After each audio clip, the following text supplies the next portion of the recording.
The electric car in 1890 to 1920, the electric car was the popular car.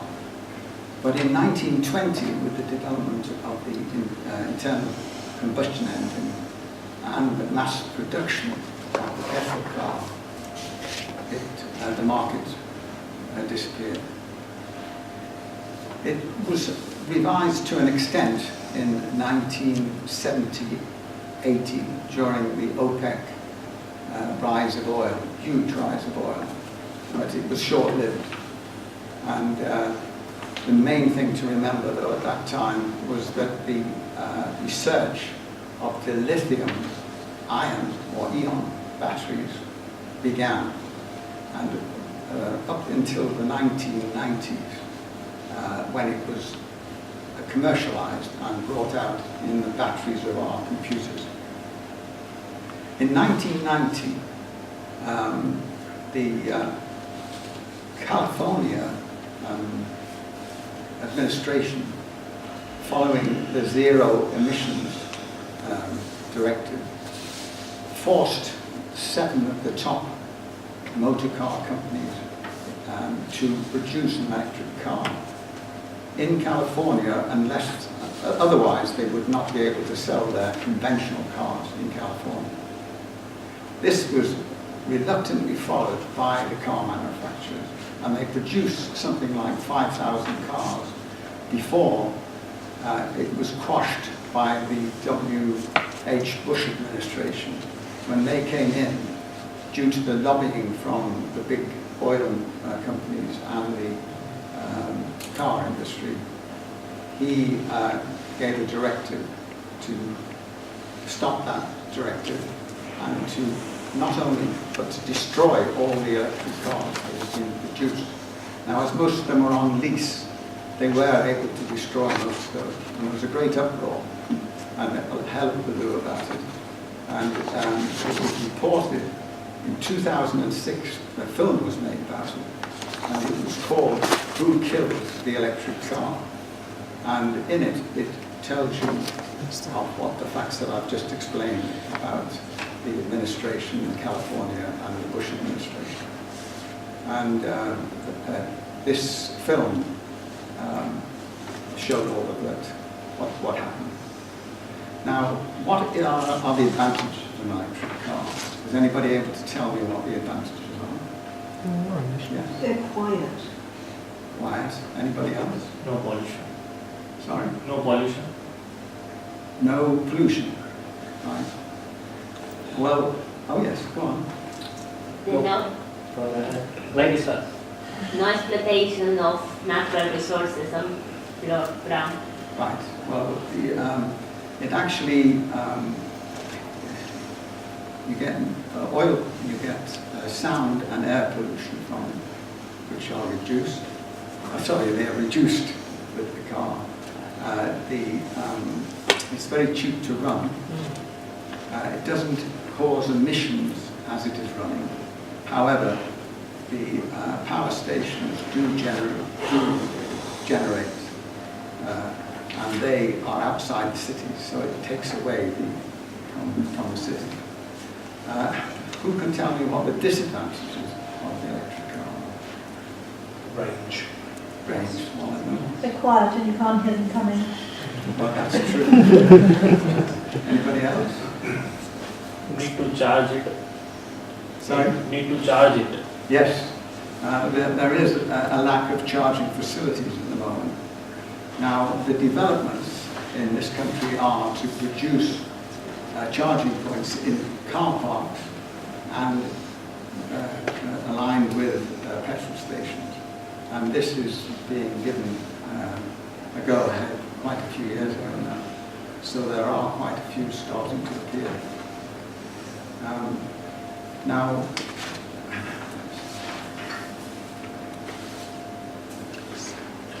yeah.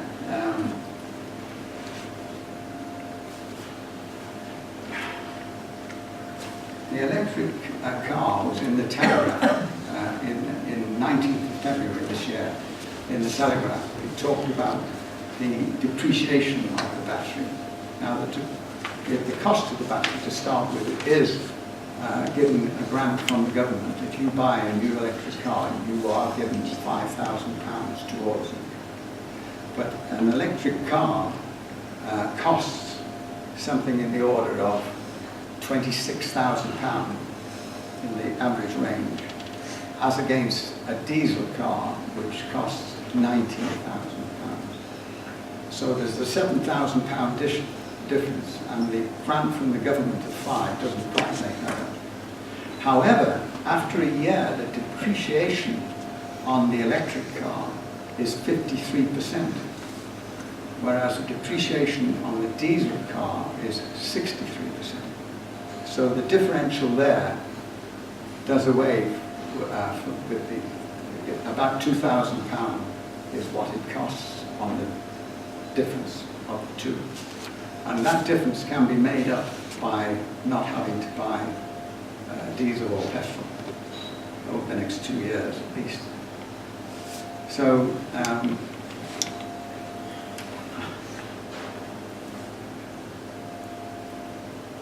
now this savage depreciation of the car actually makes it a good second-hand buy, because when you buy a second-hand electric car, you are getting better value than buying a diesel car. However, the charge of an electric battery does over time depreciate. So if you do go and buy a second-hand electric car, make sure that you do it subject to actually checking the charge in the battery when you buy the car. Now, a person who has one of these cars will tell you that it takes 9 seconds to plug it in, and you can do this in any car or connection point in the house that is available to the car, and it will charge up to 3.5 hours. So that is quite a good recommendation. And similarly, if you have an electric car,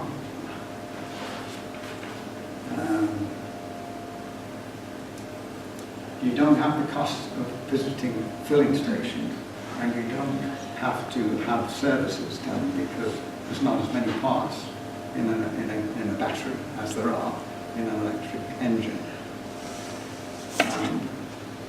So what is good news, and this was on the BBC, is that the mining industry in Cornwall, one of the firms called Cornish Lithium is mining there. It's got the rights to mine there with other companies, and it is actually there is found in the hot springs below ground, well below ground. Lithium is found in those hot springs. So they are now pumping up over 400 meters from the ground, from the source to the top, and then producing lithium, which is now the new oil. Thank you.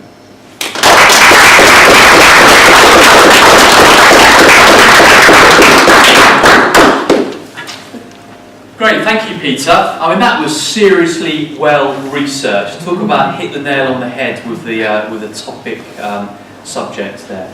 Now, we have each speech is evaluated. You're going to hear from a formal evaluator after the break, but we also have the opportunity for each of us to evaluate Peter as well. And in front of you, we'll all have one of these slips. And what you can do is you can, what we're going to do first is if we can just talk amongst you at each table what you thought about the speech for 1 minute, please, timekeeper. And then after that, you're going to have a minute to write your thoughts on the evaluation slip. So if we can, Tony, if we can have 1 minute on the clock, please, just to talk amongst yourselves. And then you can bing the bell.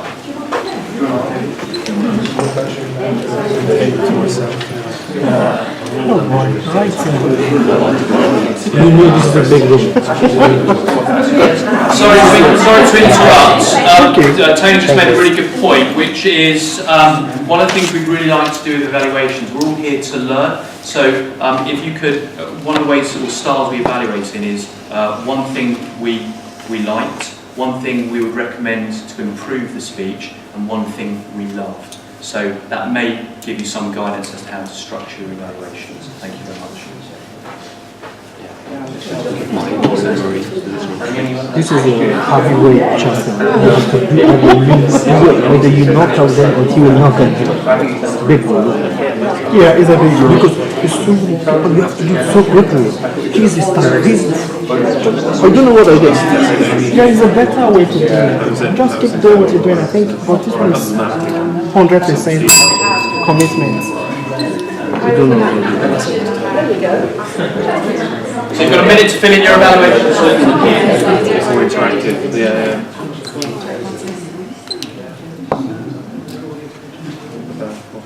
Yeah, you cannot fill in your slips. You can chat anyway, it's alright.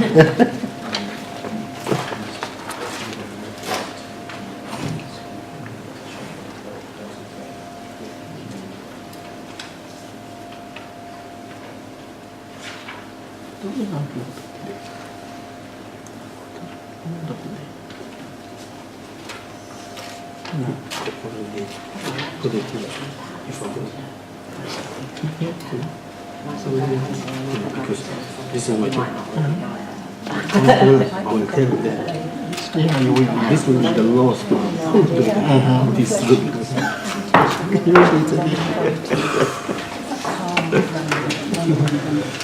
Oh dear.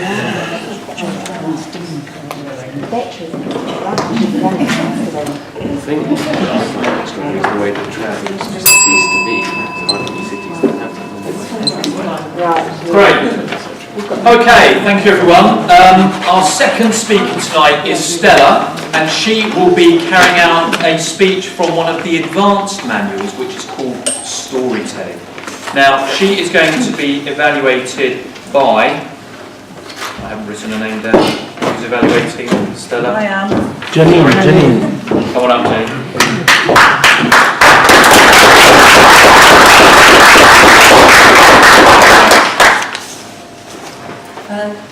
This is a last minute thing, so I haven't had a chance to ask Stella, so I will ask her now. The subject is a folk tale for a particular age group. So what age group is it for? I just decided to be adults. Adults.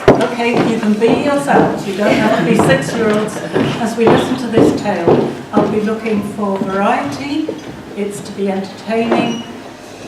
Stella has to keep our interest, and I'll be seeing how she uses her body as well as her voice to project. Stella, would you like to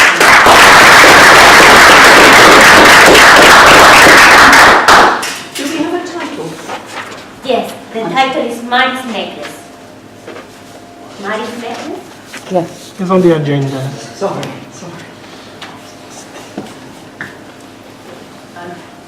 Good evening, ladies and gentlemen. Tonight I want to tell you the story of Mary's Necklace. And I would like you to pay close attention, because you might find out that there is something to learn about this little girl. So Mary is this cheerful little girl with bouncing golden curls and a massive smile that is out just waiting for her mother to pay at the counter when they are shopping. When she is waiting, she put her eyes on this glistering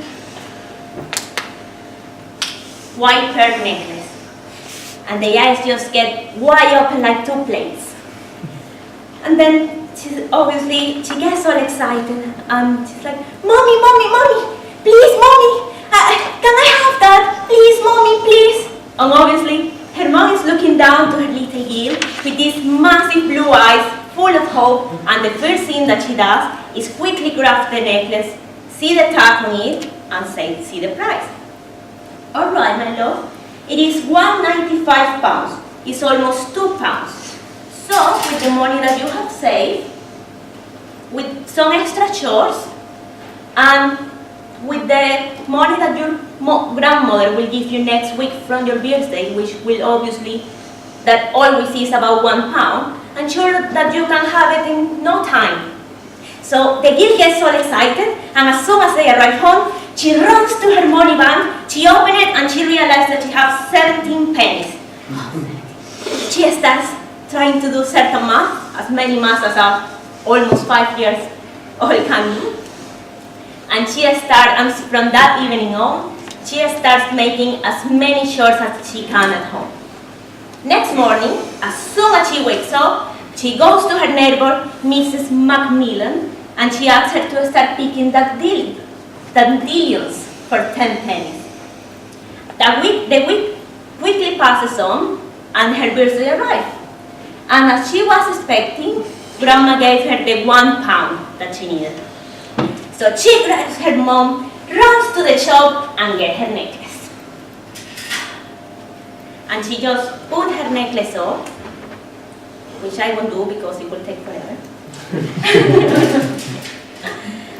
And she totally loved it. Mary loved her necklace so much that she wears it all the time. She takes it to kindergarten and to Sunday school, and she even goes to bed with it.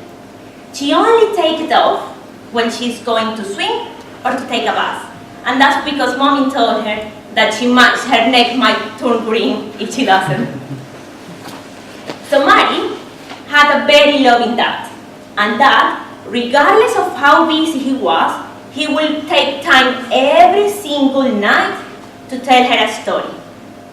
So one night, when he's telling her the story, he stops and he makes a question. Mary, do you love me? That's my main voice, by the way. Deal with me. Bear with me with that. Mary, do you love me? Oh, of course I love you, Daddy. You know I love you. Okay, give me your necklace. No, my necklace, Daddy. You can have princess. You know, the unicorn you gave me my last birthday, the one with the pink tail. That's my very favorite, Daddy. And then you will know I love you. No, that's okay. Don't worry. Have a good night. Daddy loves you. And off he goes. Then this repeats another night. Mary, do you love Daddy? Oh, of course I love you, Daddy. You know I do. Well, give me your necklace. Daddy, no, my necklace, no. You can have Susie, my doll, you know, the blonde one, the one with the yellow dress. And then she's my best friend, and then she can go with you everywhere, and you will know that I love you. No, my love, that's all right. Daddy loves you. So the next time that Daddy goes to the room, he found his little girl sitting in an Indian style. You imagine this is an Indian style. I broke my leg, so that's my excuse. Or like crunching down, looking depressed, and with a little tear going down her cheek. And obviously, that gets all worried. What's wrong, baby? What's happening? What's going on? Then she takes her arm. She just put it on, and she opens the hand. And in the arm was the necklace. So Daddy got emotional. He can't contain his tears anymore. And at the same time that with one hand he's taking the necklace, he's taking out a box. And this is a gift box that he carried with him the whole time, every time he was asking for the necklace. He only wanted Mary to let go of the dying necklace to give him one with real pearls. Now, at the beginning I told you that there was something to learn from Mary. And what is it to learn is that we need to let go of the dying sins, of the cheap sins in our life, of the unnecessary, hurtful relationships, of the jobs that we hate, of the habits that take our health away, and just give the space for the universe to give us all the real treasures that it has prepared for us, but that we need to make space, letting go with love of what we don't need. Thank you very much.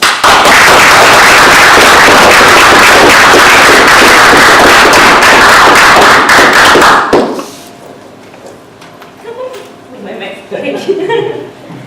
Thank you, Stella. That was a very accomplished speech, and I think you can see why Stella is on the advanced communication.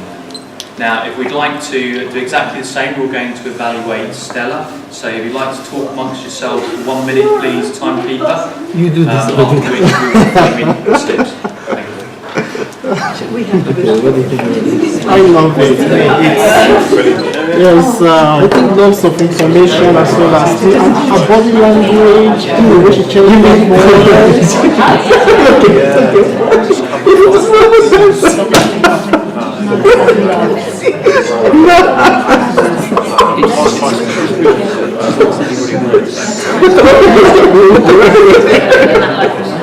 Okay, not body language now. Our language. Stay language. No, the speech was very okay. She did very well. When I studied that, she never a speech only like the way she is. You notice that because she's like, she's exactly, yeah. You should do it the way you are. I want exactly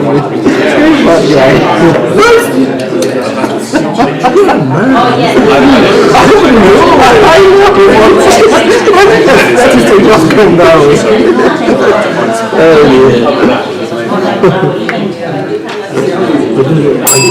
difficult for me to evaluate the Okay, so a minute to fill in your evaluation slips. Thank you.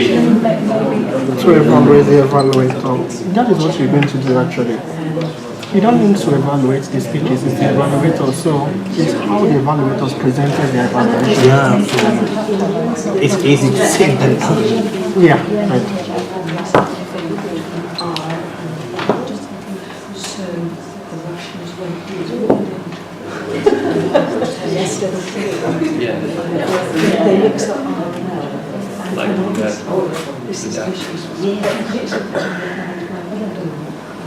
Understand. You know, last meeting, we did something about the evaluation and the third speaker. Can we do that again? Today? Do you have the forms? Jeremy wanted us to do it. One-on-one evaluation? Yeah. Yeah, Mark's already been briefed about it. Yeah, I've briefed him already. So we're doing like a Tony speech. Yeah. But after I've evaluated, Yeah. I'm going to open up the feedback to the rest of the room. Okay. And then after that, Mark's going to say, break up into groups, do one-on-one feedback. Okay. All right. Sorted then. Yeah.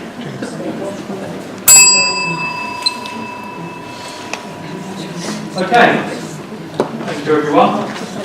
Our third and final speaker today is going to be Tony, and he is carrying out also from one of our advanced manuals. It's also the storytelling manual, speech number 4 from that, and he is going to be evaluated by Alistair. Alistair, would you like to come up and let people know what you're evaluating?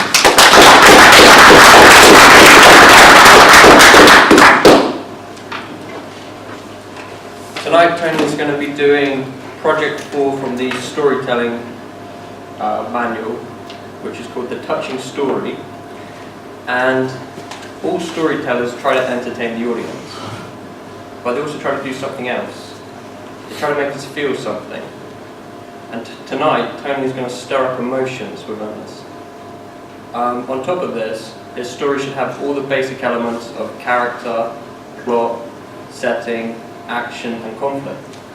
So when Tony is speaking, we can all think how he's using these to achieve his aim of creating emotions within us. I'd like to welcome Tony with his speech called The Proverbial Bean.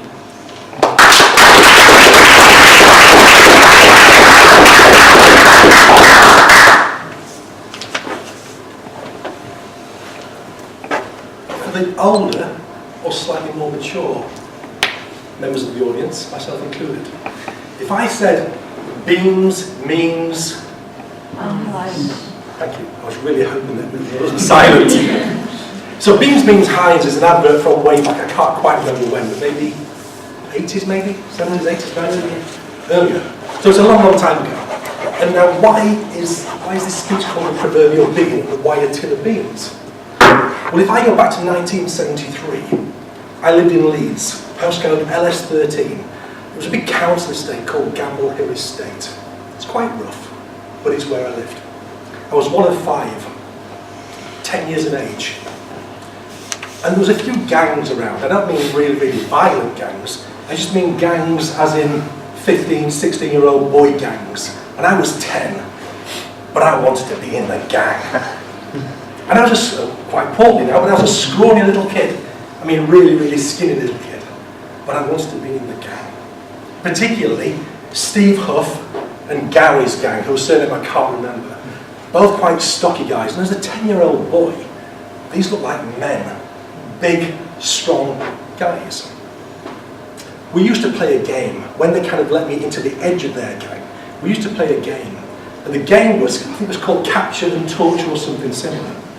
You kind of get in a picture of what's going to happen, maybe. So Capture and Torture went like this. There was 2 teams. And it tends to be the older boys kind of basically victimising and bullying the younger boys. I was one of the younger boys, 10 years of age. I got caught. And the idea was to win the game, you had to last a certain amount of time without giving the secret away, without giving the password. It was like a code word.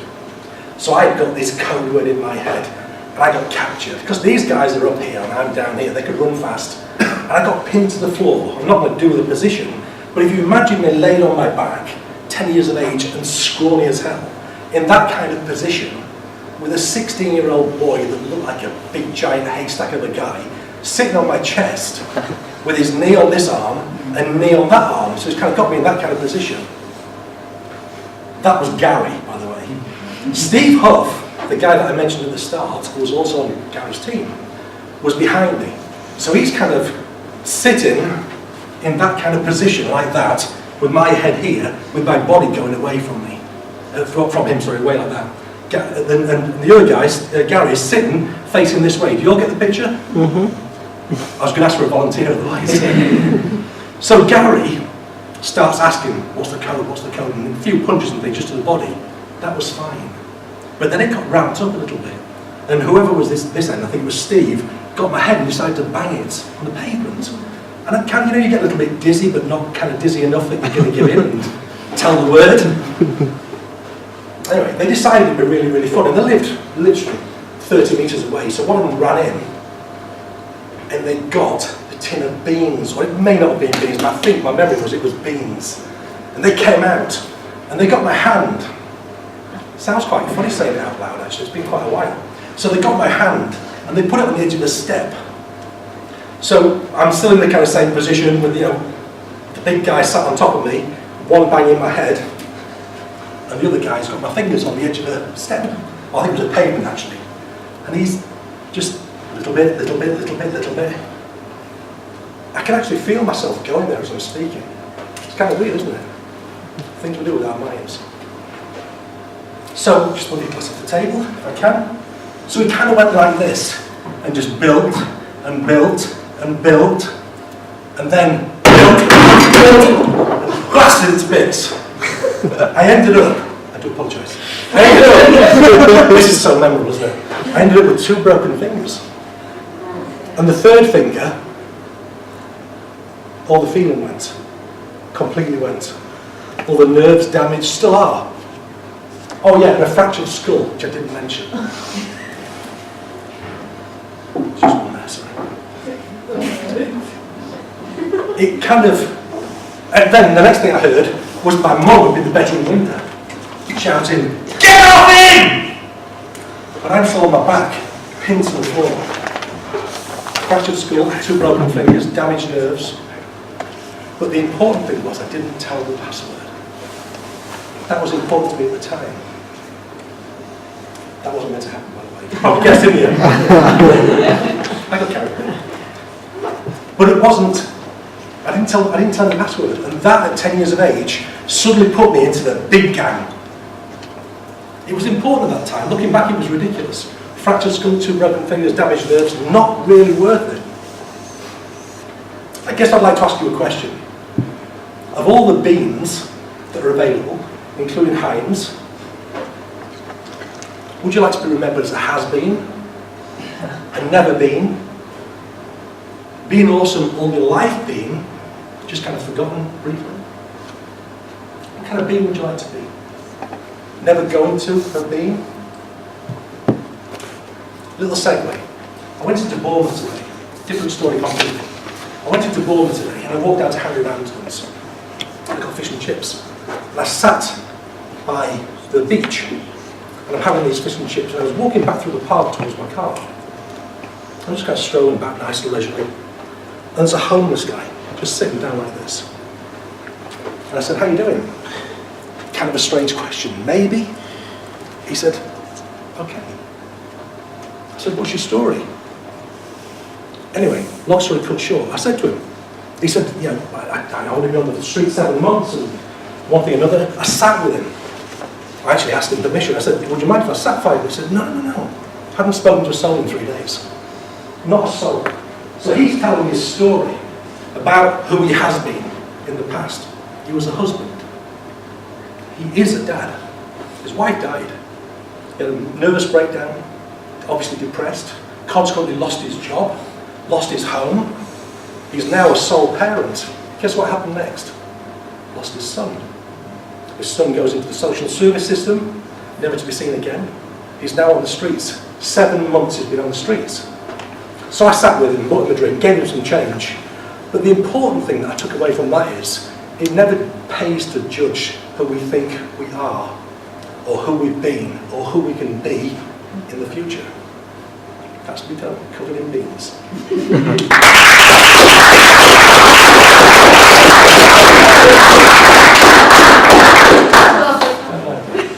When you can have Great, thank you for that, Tony. I think the only bean that I have is probably Mr. Bean, but anyway.